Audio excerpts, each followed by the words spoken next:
¿Alguna vez te has preguntado quiénes eran los espíritus encarcelados mencionados en la Biblia? La historia de estos seres ha sido objeto de muchas interpretaciones a lo largo de los siglos, desde ángeles caídos hasta almas de personas pecadoras. En este relato exploraremos sus orígenes, su encarcelamiento y su relevancia dentro del marco bíblico. ¿Quiénes fueron estos espíritus? ¿Qué hicieron para ser condenados? Acompáñanos en este viaje fascinante mientras desentrañamos uno de los misterios más intrigantes de las Escrituras. Los espíritus encarcelados son mencionados en la primera carta de Pedro, capítulo 3, versículo 19, donde se dice que Cristo fue y proclamó a los espíritus encarcelados. Pero, ¿quiénes son estos espíritus y por qué están encarcelados? Para comprender mejor su historia, debemos remontarnos a los primeros capítulos del Génesis, donde se habla de los hijos de Dios y de cómo estos seres descendieron a la tierra y se unieron con las hijas de los hombres. Este acontecimiento perturbador es uno de los elementos claves que llevó al diluvio universal. En el capítulo 6 de Génesis, se menciona que los hijos de Dios vieron que las hijas de los hombres eran hermosas y al desearlas, tomaron a quienes quisieron como esposas. De esta unión nacieron los Nefilim, una raza de gigantes que, según algunas interpretaciones, fueron parte de la razón por la cual Dios decidió enviar el diluvio para purificar el mundo de la maldad que había crecido exponencialmente. Los hijos de Dios que se rebelaron y tomaron esposas humanas son comúnmente identificados como ángeles caídos. Según el libro de Enoc, una obra apócrifa que no está incluida en todas las versiones de la Biblia, estos ángeles se llamaban los vigilantes. Su acto de desobediencia fue visto como una traición al orden divino, y como resultado, fueron castigados severamente. Dios no solo destruyó a los Nefilim mediante el diluvio, sino que también encarceló a estos ángeles caídos, los espíritus encarcelados, en un lugar de oscuridad eterna hasta el día del juicio final. El relato del encarcelamiento de estos espíritus se expande en el segundo libro de Pedro y en la carta de Judas, dos libros del Nuevo Testamento que mencionan el castigo de los ángeles que no mantuvieron su digna morada. El texto de Judas, capítulo 1, versículo 6, dice: «Y a los ángeles que no guardaron su dignidad, sino que abandonaron su propia morada, los ha guardado bajo oscuridad, en prisiones eternas para el juicio del gran día». Aquí vemos cómo el castigo de estos ángeles no fue solo inmediato, sino también duradero. Estos espíritus encarcelados se encuentran en el abismo, una palabra que en la teología cristiana a menudo se asocia con un lugar de tormento y separación de Dios. En el Evangelio de Lucas, cuando Jesús se encuentra con un hombre poseído por muchos demonios, los espíritus malignos le ruegan que no los envíe al abismo, un claro indicio de que este lugar es visto como un sitio de encarcelamiento y sufrimiento. El abismo, o Tártaro, según algunas traducciones, es también mencionado en la mitología griega como un lugar oscuro, donde los titanes fueron encarcelados después de su derrota en la guerra contra los dioses del Olimpo. Esta coincidencia ha llevado a algunos estudiosos a considerar que el concepto del Tártaro fue adaptado dentro del pensamiento judío y cristiano para describir el lugar donde Dios encerró a los ángeles rebeldes. Antes de adentrarnos en los detalles de su encierro, es crucial entender la magnitud de la traición cometida por estos ángeles, conocidos también como los vigilantes. Según el libro de Enoc, un grupo de ángeles fue enviado a la tierra con la misión de vigilar a la humanidad y guiarla en sus caminos. Sin embargo, en lugar de cumplir con su deber divino, estos ángeles sucumbieron a la tentación de la carne y tomaron esposas humanas, una violación directa del orden establecido por Dios. Su transgresión no se limitó únicamente a la unión física con las hijas de los hombres. Estos ángeles también compartieron conocimientos prohibidos con la humanidad, enseñando a los hombres artes de la guerra, la hechicería y otras formas de poder que alteraron el equilibrio natural del mundo. De esta rebelión nacieron los Nefilim, una raza híbrida que trajo aún más caos a la tierra. La traición de los vigilantes fue vista como una corrupción profunda del plan divino, una que exigía un castigo sin igual. El castigo para los ángeles caídos no fue simplemente la separación de Dios, sino un encierro en lo que los textos bíblicos llaman el abismo. Este lugar no es solo un sitio físico, sino también una dimensión de oscuridad y sufrimiento eterno. Según el apóstol Pedro, en su segunda epístola, capítulo 2, versículo 4, Dios no perdonó a los ángeles que pecaron, sino que los arrojó al infierno y los entregó a cadenas de oscuridad para ser reservados para el juicio.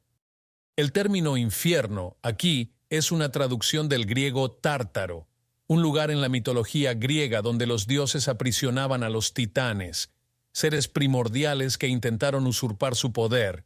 El uso del término tártaro sugiere que el encierro de los ángeles caídos no fue solo un castigo simbólico, sino una reclusión real en un lugar de angustia indescriptible. El encierro de los ángeles caídos no es solo un evento literal, sino que también tiene un profundo simbolismo dentro de la tradición cristiana. Representa la inevitabilidad del juicio divino y la naturaleza del pecado y la rebelión contra Dios. Estos ángeles, que una vez disfrutaron de la gloria y cercanía a Dios, cayeron en desgracia por su deseo de poder y satisfacción personal. Esta historia nos recuerda que, aunque los seres más poderosos pueden caer, la justicia divina prevalece. A lo largo de los siglos, muchos se han preguntado si el abismo, donde los ángeles caídos están encarcelados, es un lugar físico o espiritual. Algunas interpretaciones lo ven como un lugar literal, una dimensión en la que estos seres están encadenados hasta el día del juicio. En otras tradiciones, se considera que el abismo es más bien un estado de ser, una prisión espiritual que los mantiene alejados de todo lo que es bueno, puro y divino. Una de las preguntas más interesantes que surgen de este relato es, ¿qué les dijo Cristo a estos espíritus encarcelados? Según la primera carta de Pedro, después de su muerte y antes de su resurrección, Cristo descendió al lugar donde estos espíritus estaban encarcelados y les proclamó un mensaje. Sin embargo, el texto no nos da detalles específicos sobre qué fue lo que proclamó. Esto ha llevado a muchas interpretaciones. Algunos teólogos creen que Jesús fue a declarar su victoria sobre el pecado y la muerte, cumpliendo con la promesa de redención para los fieles. Otros sugieren que su proclamación fue un anuncio del juicio venidero, recordando a estos espíritus caídos que su rebelión no quedaría impune y que, aunque su castigo ya había comenzado, su destino final aún estaba por cumplirse en el juicio último. Esta escena refuerza la idea de que, aunque el mal parece prevalecer en algunos momentos de la historia, la justicia divina siempre llega. Los ángeles caídos, que parecían haber logrado desestabilizar el orden de la creación, fueron finalmente vencidos, primero por el diluvio y luego por la proclamación de Cristo. El libro del Apocalipsis también arroja algo de luz sobre el destino de estos espíritus y de otros seres malignos. En el capítulo 20, versículo 1 al 3, se narra cómo un ángel desciende del cielo, tiene en su mano la llave del abismo y encierra a Satanás durante 1000 años, hasta que finalmente será liberado para enfrentar su juicio final. Este pasaje ha sido interpretado como un eco del encarcelamiento de los ángeles caídos. Aunque el texto no menciona explícitamente que los espíritus encarcelados en el abismo son los mismos que los ángeles caídos mencionados en Génesis, la conexión entre estos eventos ha sido trazada por muchos estudiosos. Satanás, el gran adversario, y los ángeles que lo siguieron en su rebelión comparten un destino similar, la prisión y el castigo eterno. El relato de los espíritus encarcelados nos muestra varias lecciones importantes sobre el poder de la justicia divina. Primero, nos recuerda que incluso los seres más poderosos, como los ángeles, no están por encima de la ley de Dios. Segundo, nos advierte sobre los peligros de la rebelión y el orgullo. Los ángeles caídos pensaron que podían desafiar a Dios, pero fueron rápidamente derrotados y condenados. Finalmente, este relato nos ofrece esperanza, ya que subraya la victoria final de Cristo sobre el mal y el pecado. Para los creyentes, este relato es un recordatorio de que no importa cuán oscuros sean los tiempos o cuán poderosos parezcan los adversarios, la luz de Dios siempre triunfará. El mensaje de Cristo a los espíritus encarcelados es una proclamación de esa verdad eterna. El mal puede ser encarcelado, pero el bien siempre prevalecerá. Si esta historia te ha dejado pensando en el poder de la justicia divina y en las lecciones que podemos aprender de los espíritus encarcelados, te invitamos a profundizar más en las Escrituras y reflexionar sobre cómo estas verdades milenarias pueden aplicarse a nuestras vidas hoy en día.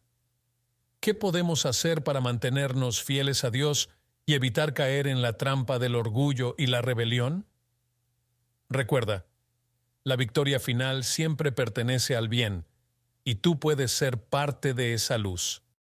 No te olvides de suscribirte a nuestro canal y activar las notificaciones para que no te pierdas nuestros próximos videos.